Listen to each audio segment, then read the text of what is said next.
EDSA rehab na pala to. Kaya para may mga aspa-aspalto. Ayun, delikado na tong aspalto na to kasi pwede kang mag-slide eh. Ayan na, welcome to Trondheim Green Hills guys. May appointment po ng 8:30 PMS. Ayan, chinecheck na yung motor natin. Ganda rin ang oil, isang taon na kasi hindi nag-PMS. Final na bill natin sa PMS dito sa Triumph. After 1 year, and ito yung gastos. Lagay ko dito, baka maubos ang pera mo dahil sa PMS lang. Smooth ng QS mo Brad, may basa Hala niya yung radiator niya. Uy, basa yan. Ano yan? Ulan? Sakto, red light naman eh. No, nagkabagong gloves ka pa. Nag-aaway ba sila? Ang ginagawa nila? Nag-aaway nga sila. Alam mo talaga guys, yung bagong PMS yung motor, wala ganong vibration. Meron nga lang sa 1.5 yung ano. Laki ng tangke no? Nakawit ako doon.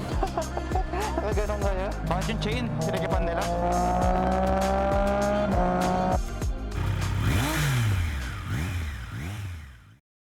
Hi guys, Motolon here and we are back with another vlog.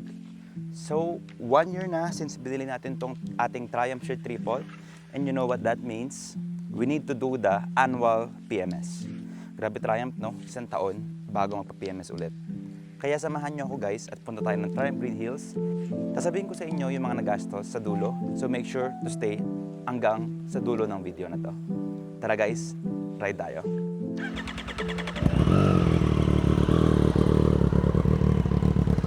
Ayan, tara guys.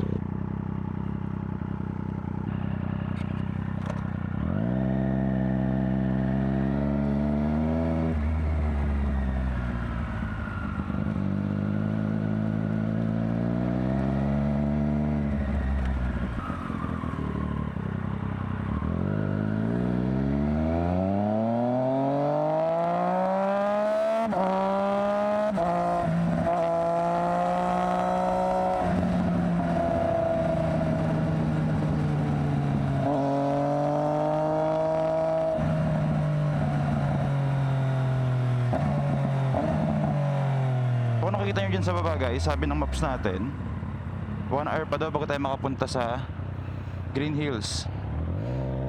Problema nga lang is ang appointment kasi natin dun is 8:30 and 8:15 na. So medyo late na tayo. Para magiging walk-in na yata yung mangyayari sa atin.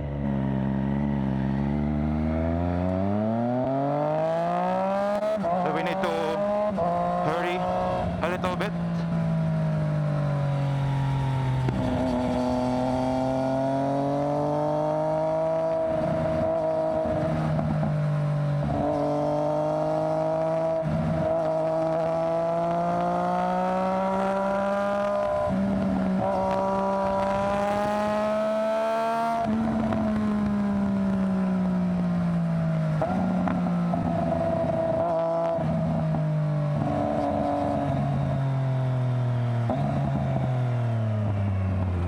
So, medyo bilisan natin guys. Wala tayong time slow down.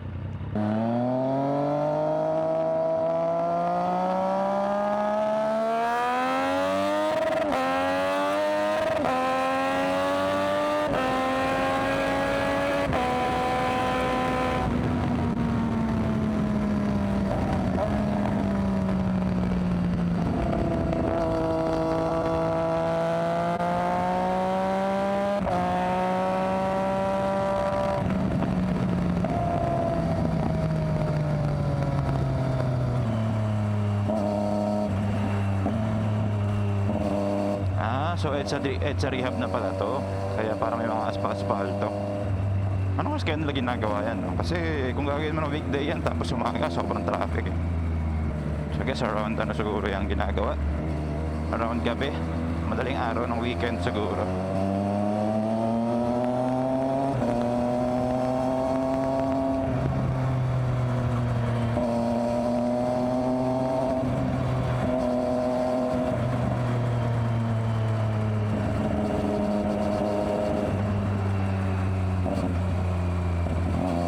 Ayun, delikado na tong aspalto na to kasi pagka napunta ka sa gitna niyan nang hindi mo expected, pwede ka mag-slide eh.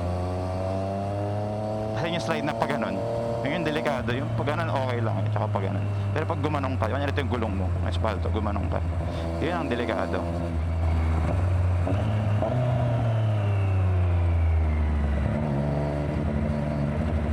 Imagine ko rin traffic dito pagka weekday.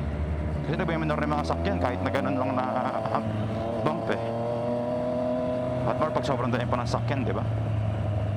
Pati pala ng sakyan ngayon eh.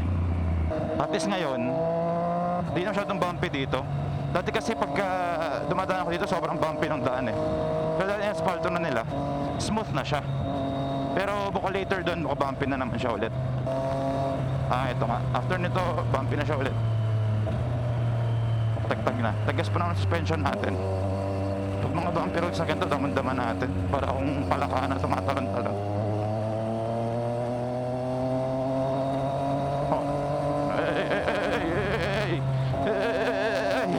Diyos ko.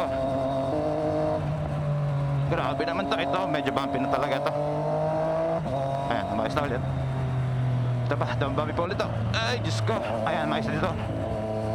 Okay, kalmado na.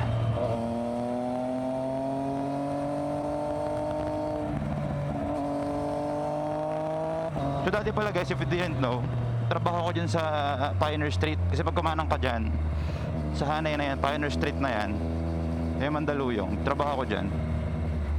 Dyan, kakanang kayo sa Pioneer Street na yan. So, nasa Makati ako nun. Yun, di ba, sabi nabanggit ko last vlog, nakatira ako sa may bandang Chino Roses. Ngayon, hindi naman everyday, pero twice a week, travel ako from Makati to dito. Sa likuan na yon. Pero grabe yung traffic doon. Inaabot ako ng 1 hour guys, pa uwi. Kahit yung maikling ano lang na Makati hanggang Mandaluyong, yung hani lang ng EDSA na yun. Ganun ka-traffic sa Metro Manila. Actually ngayon daw mas worse pa yung traffic eh. Buta lang tayo, lumipat na tayo ng ibang lugar. Hindi na tayo masyado napapadaan dito unless papa-PMS tayo. Swerte na rin ako guys kahit papaano.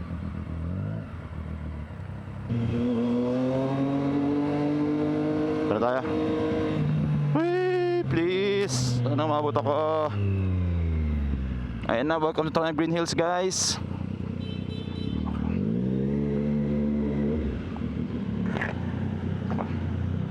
Boss, good morning. May appointment po ng 8:30 PMS. Okay, sige. Boss, lalagay ba dito? Ilalagay dito, di okay na dito. Okay. Punta ko na si Miss Yes, boss. Okay, thank you. Ayan, chinecheck na yung motor natin. Siyempre, checkin muna sila ng electronics.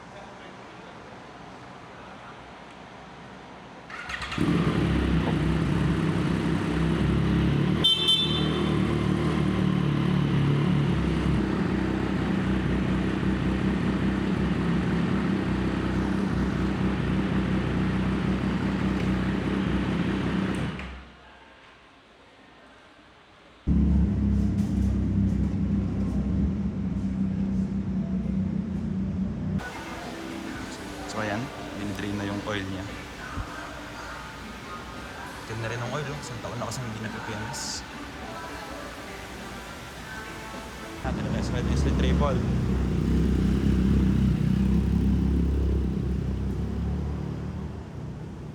Ayan, so patapos na yung Street Triple natin. So, ayun, tinest ride na rin.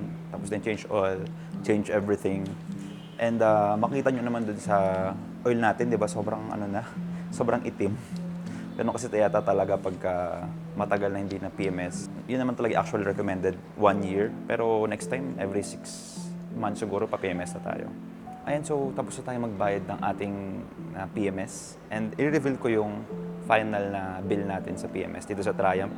After 1 year, ang Triumph natin ay na PMS na. And ito yung gastos. Lagay ko dito. Ayun, so kita ninyo naman sa ano natin, PMS natin, umabot siya ng 6,370 pesos only. Isipin nyo guys, once a year lang yun na, 6,000 lang yung PMS. And then, kita nyo dun sa picture, nagpalit sa ang ginawa is nagpalit ng oil and of course, oil filter, tapos yung mga washer. And then, naglinis din ng brake, so brake cleaner sinama na rin. And then sa consumables, kasama din doon dyan yung konting brake fluid, nagdagdag sila. Ewan ko, nagdagdag o nagpinalitan. And then, of course, yung labor, which is 2,250. So, di ba not bad? Once a year lang yung PMS. So, yan is triple natin. Kakatapos lang ng kanyang PMS. Again, kudos to Triumph and Triumph Green Hills. para sa napaka sulit na service as usual and sulit na PMS. So sa mga nagsasabi or hesitant na bumili ng Triumph dahil yun nga, dahil Eurobike siya, yung PMS mahal and baka maubos yung pera mo dahil sa PMS lang. Well, that's not the case with Triumph kasi kita nyo once a year lang ang PMS and then kita nyo yung presyo ng PMS, di ba? Affordable naman. So, and guys, huwag na kayong papigil yung mga gusto mag-Triumph dyan.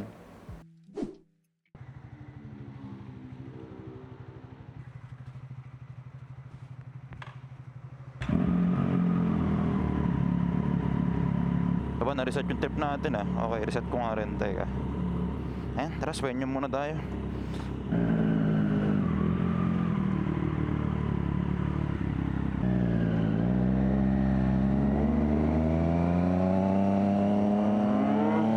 Grabe oh. Oh, may kick shifter na. May QS na. Kamusta pala yung QS? Maganda?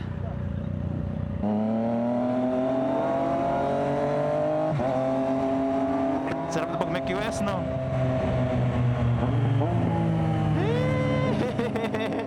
Smooth din ang QS. Oo, narinig ko. Smooth ng QS mo, ah. Kung ang QS din ang street triple, ayos, ah. Kasi yung sa Trident, iba yung kick shifter niya, eh. Buti pa yung sa Daytona. Ang ganda. Nakagamit ako ng quick shifter ng Trident, hindi ko masyadong nagustuhan. Buti pa yung sa Daytona, maganda. Brad, may basa, oh. Hala, akala niya yung radiator niya. Uy, Bisaya. Ano yan? Coolant? May trauma na bago nakita ang basa. Bukaan dito. Tingnan natin para makita mo extra gloves mo. Nag-gloves hunting tayo. Ay, ito ah! Ito ah! Ito. Ayan. Yeah. Sakto, red light naman eh. No, nagkabagong gloves ka ba? Tara.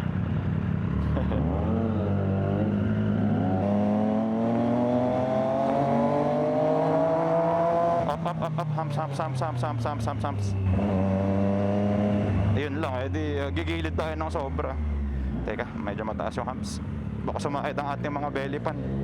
Akala ko abot na 15k yung ano ko, gastos ko ngayon sa PMS. Buti mura lang. Hindi kasi akala ko papalitan yung brake pads, akala ko papalitan yung battery. Akala ko tayong papalitan ng mga big item, eh yung Brembo brake pad nitong mahal eh. Kahit yung Brembo pa lang eh. Kaya sabi ko 15k siguro ang ano ko, budget ko dito sa PMS. Buti 6k lang. Feeling ko pag nag 20k odo, doon na yung bigatin na PMS.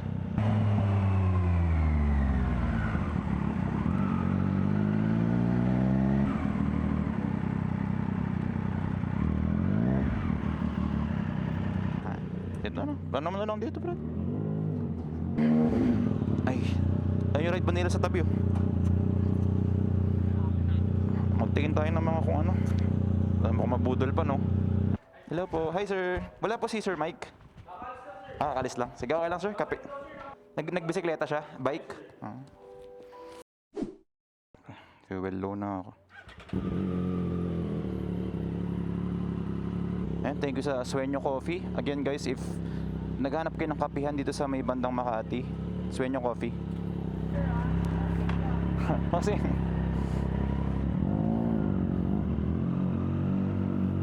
tara. Okay na. Ito na Sacred Heart. Ikaw na tayo dito para malapit lang.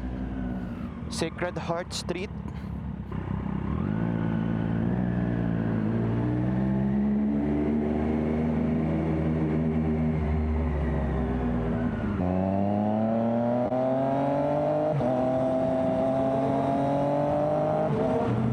Grabe. Sarap ng tunog niyan ah. Sakto green ah. Oo. Baka nag-usap pa itong dalawa. Yan na ganitong jeep. Nag-aaway ba sila? Ang ginagawa nila?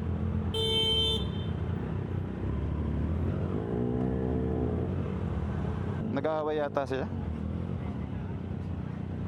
Okay lang yan, naka-green, nakalagpas naman tayo sa light. Nag-aaway nga sila.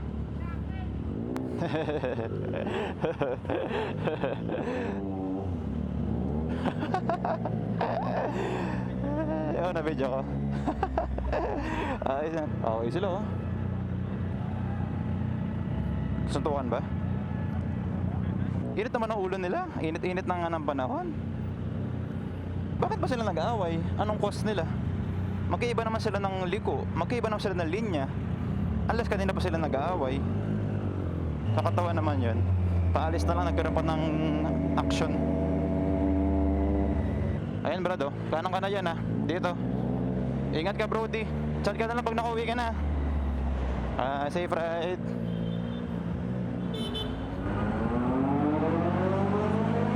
Grabe, lakas. Tayo boys, diretso na tayo sa Paalabang. Pagas muna tayo bago tayo umuwi. Para talagang sa pampered si Street Triple ngayon. So after magpagas, lilinisin ko rin siya pagdating sa bahay. After siya pa lumamig ng makina.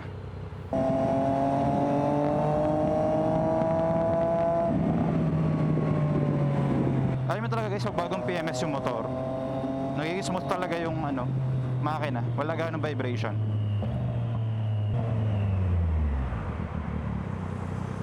Naman papagas sa Petron Grabe, sobrang empty ng tangke natin. Kikita ko na yung bakal At least walang kalawak. Boss 95 full tank po. Yes po. Walang kabisado nyo yung mga big bike bossing Ako kadalasan kasi nakakarga ako ng ganito. Oo po. Sa ibang nasa ibang istasyon. Ganyan din. Oo. Meron nga na nagpakakita sa akin ganito. 1.5 yung Grabe, 1.5 motor. Ang laki talaga ng niya. Ang laki ng tangke Nakawit ako nun. Nakaganon kaya?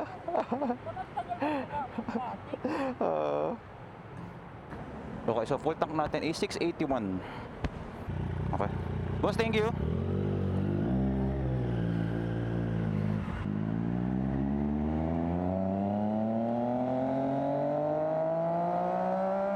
Pag-triumph talaga, 1 bar muna. Hintayin mo pa ba siya na tumakbo na ilang meters bago mag-update yung gas ay na maangat na.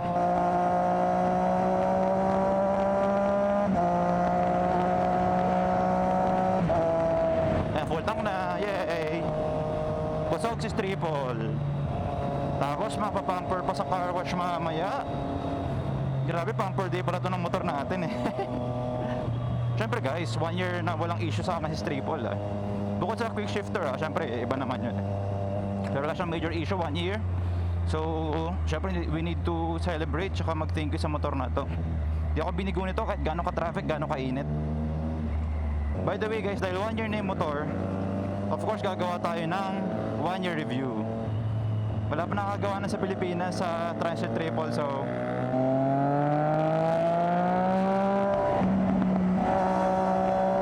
gawin natin.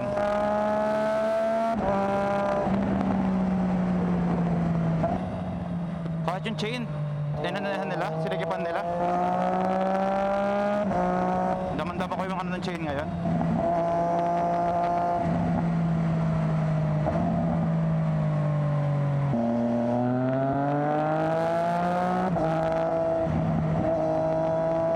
Saya si Triple, ramdam ko yung saya niya. She's happy. So ayun guys, nasa SX na tayo and uuwi na lang naman na tayo. So if you've stayed until this part of the vlog, as usual, maraming salamat sa suporta. And hopefully, you've enjoyed my content guys. And also, comment down below sa bagong setup natin guys. Both yung video and yung audio. And also, comment down below if tingin nyo, okay ba yung ginasusan sa PMS after 1 year? Again guys, diba? Once a year lang yun ang PMS natin. So, let me know down in the comments below and comment din kayo guys kung may mga gusto pa kayo makita or matanong sa ating Street Triple at sa Triumph as a whole. So ayun lang, maraming salamat guys. Thank you sa suporta. Moto lang.